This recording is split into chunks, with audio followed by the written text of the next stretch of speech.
నమస్తే BCN news కి స్వాగతం। నా పేరు నీలిమ। ముందుగా ముఖ్యాంశాలు। పాలకొల్లు ప్రభుత్వ ఆసుపత్రిని పరిశీలించిన మంత్రి నిమ్మల రామానాయుడు। ఆసుపత్రి నూతన భవన నిర్మాణంపై కలెక్టర్కు ఫిర్యాదు।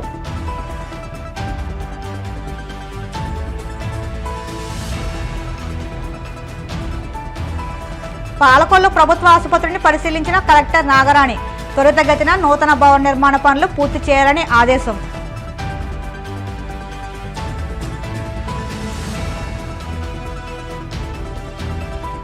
ఏపీ వ్యాప్తంగా 5 రోజుల పాటు విస్తారంగా వర్షాలు కురిసే అవకాశం।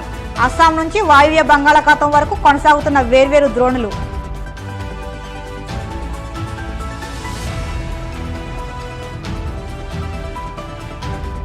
హైదరాబాద్లో ఫుడ్ సేఫ్టీ అధికారుల దాడులు। స్వీట్ల తయారీని పరిశీలించి నిల్వ ఉంచిన ఆహార పదార్థాల సీజ్।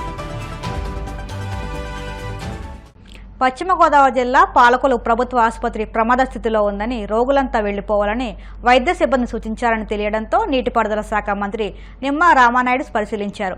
ఈ సందర్భంగా అన్ని వార్డులను తిరుగుతూ రోగులకు వైద్య సేవలు అందుతున్న తీరును అడిగి తెలుసుకున్నారు। వర్షం కురుస్తున్న వార్డులను మంత్రి క్షుణ్ణంగా పరిశీలించి తక్షణమే మరమ్మతులు చేపట్టాలని అధికారులను ఆదేశించారు। అనంతరం పక్కనే నిర్మాణంలో ఉన్న 100 పడకల ఆసుపత్రి భవనాన్ని మంత్రి పరిశీలించారు।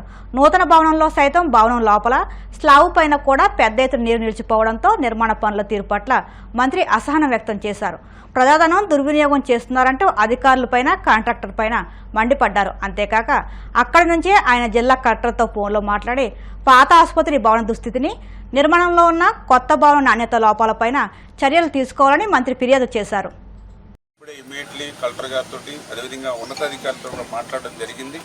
ఏదైతే ఓల్డ్ బిల్డింగు మరి ప్రమాదభరితంగా ఉండడం వల్ల ఆ పెచ్చులు ఊడి మరి ఆ పేషెంట్స్ మీద పడేటువంటి పరిస్థితి ఉండడంలో మరి ఏదైతే ఎమర్జెన్సీ వరకు కొంత బాగున్న చోట ట్రీట్మెంట్ చేసుకుంటూ మిగిలిన వాళ్ళని మరి తాత్కాలికంగా కొద్దిగా నర్సాపురం కానీ లేదంటే ఇటు తణుకు కానీ చూసుకుంటూ త్వరితగతంగా ఏదైతే ఆ కొత్త భవనాన్ని కూడా మరి ఆ యొక్క రిపేర్స్ ఏదైతే ఇంకా బ్యాలెన్స్ వర్క్స్ ఏవైతే ఉన్నాయో అవి కంప్లీట్ చేసి ఇమీడియట్లీ మనం ఎంత తొందరగా అది పూర్తి చేసుకోగలిగితే అంత తొందరగా ఇక్కడ పేషెంట్స్కి మనం వాళ్ళకి అవకాశం ఇచ్చినట్టు ఉంటుంది, వాళ్ళ బాగోగులు చూసుకునే అవకాశం ఉంటుంది। అంచేత ఆ రకంగా పనిచేయాలని చెప్పేసి మరి కలెక్టర్ గారిని కూడా రిక్వెస్ట్ చేయడం జరిగింది।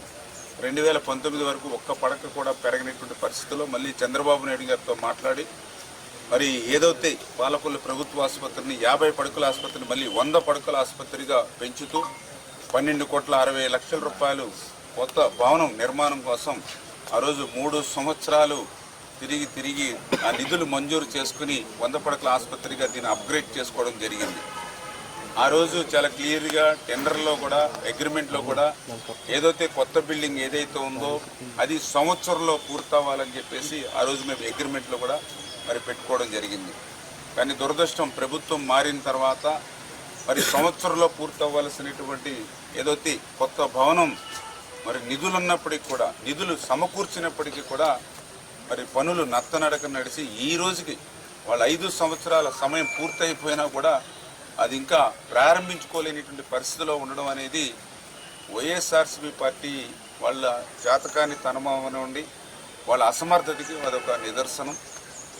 అంతకు మించి ఈవేళ చూస్తూ ఉంటే మరి ఏదైతే నూతనంగా నిర్మాణం చేసిన భవనం మీద కూడా మరి ఏదైతే నీరు కూడా ఎక్కడెక్కడ నిలబడిపోయి ఏదైతే ఆ నిలబడిపోయినటువంటి నీరుని ఆ స్లాబ్స్ కూడా సరిగ్గా మెయింటెనెన్స్ లెవెల్స్ చేయకపోవడం కానీ, ఇప్పుడు పాత బిల్డింగ్ అంటే లీకేజ్లు అవుతూ ఉన్నాయి అంటే కొంతవర ఆలోచన చేయవచ్చు, కానీ ఇంకా ప్రారంభించుకోలేనటువంటి భవనం కూడా ఇంకా లీకేజీలు వస్తూ ఉన్నాయి అని అంటే మరి ఏదైతే ఈ యొక్క వైఎస్ఆర్సీపీ వాళ్ళ ప్రభుత్వ విధ్వంసానికి ఎక్కడో అమరావతి లేకపోతే ఎక్కడో పోలవరము లేకపోతే ఎక్కడో ప్రజావేదికో కాదు, మన పాలకులలో కూడా వాళ్ళ విధ్వంసానికి ప్రత్యక్ష సాక్ష్యాలుగా మరి ఏదైతే ఆ నూతన భవనం ప్రభుత్వ ఆసుపత్రి భవనం కానీ అధికారులు కూడా అదే అడిగా ఆ రోజు ఎవరైతే వైఎస్ఆర్సీపీ పార్టీ నాయకులతోటి ఇన్ఛార్జీలతోటి మరి కలిసిమెలిసి తిరిగి ఈ రకమైన పరిస్థితి తీసుకొచ్చారు, ఈరోజు ఎవరు బాధ్యత వహిస్తారు? ఆ ఇన్ఛార్జి బాధ్యత వహిస్తాడా? అధికారులుగా మీరు ఆ తప్పిదాలకి మీరు బాధ్యత వహిస్తారు? మంత్రి రామానాయుడు సూచనల మేరకు పశ్చిమ గోదావరి జిల్లా పాలకొల్లు ప్రభుత్వ ఆసుపత్రిని కలెక్టర్ నాగారాణి హుటాహుటిన పరిశీలించారు. ఆసుపత్రి పెచ్చురూడిపోవడం, వర్షపు నీటి లీకేజీలతో పాటు నూతన భవన నిర్మాణాన్ని కూడా పరిశీలించారు. మంత్రి రామానాయుడు ఫోన్ చేసి ఆసుపత్రి పరిస్థితిని పరిశీలించాలని కోరడంతో తక్షణం ఆసుపత్రిని కలెక్టర్ పరిశీలించారు. త్వరితగతిన నూతన భవన నిర్మాణ పనులను పూర్తి చేయాలని, ప్రస్తుత భవనంలో తాత్కాలిక మరమ్మతులు నిలిపివేయాలంటూ అధికారులను ఆదేశించారు. డిశ్చార్జ్ అవ్వడానికి ప్రాబ్లం లేదు అనుకున్న వాళ్ళని పంపించడం జరిగింది. మిగతా వాళ్ళని ఎక్కడైతే సేఫ్గా ఉండే ప్లేసెస్లో మనం వాళ్ళని అకామిడేట్ చేసాము. మన ఇంజనీర్స్ అందరికీ కూడా చెప్పడం జరిగింది, ఎక్కడన్నా ప్రాబ్లం ఉంటే అది జాగ్రత్తగా వాచ్ చేయమని చెప్పేసి సేఫ్గా ఉండే ప్లేసెస్లోనే పెట్టడానికి, అది సేఫ్టీ ఇష్యూస్ అన్నీ కూడా టేక్ కేర్ చేస్తాం. శానిటేషన్ గురించి అయితే ఈ సీజన్లో మనం ఎక్కువ ఫోకస్ పెట్టేది ఉంది. దాని గురించి మేము మీటింగ్స్ పెడుతున్నాం. తర్వాత ఈ హాస్పిటల్ కూడా మేము ప్రత్యేక దృష్టి పెట్టి, మినిస్టర్ గారు కూడా వచ్చి వెళ్ళారు కదా, ఈ కొత్త బ్లాక్ను కూడా మేము తొందరలో కంప్లీట్ చేసి షిఫ్ట్ చేయడానికి ప్రయత్నిస్తున్నాము.